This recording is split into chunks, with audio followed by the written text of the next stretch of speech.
Open the Microsoft Word.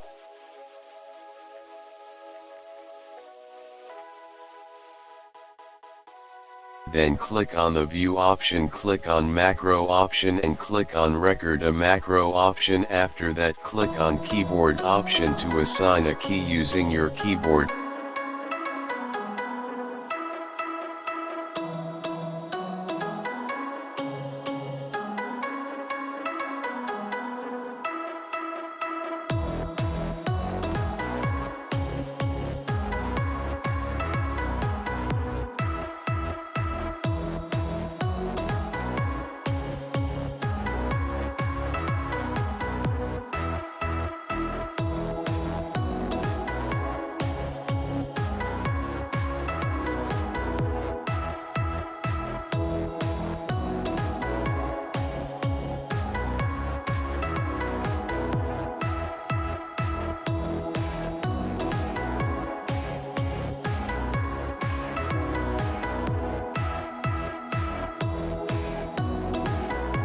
After writing something, click on Stop Recording option. After that click the key which you assigned while recording the macro in.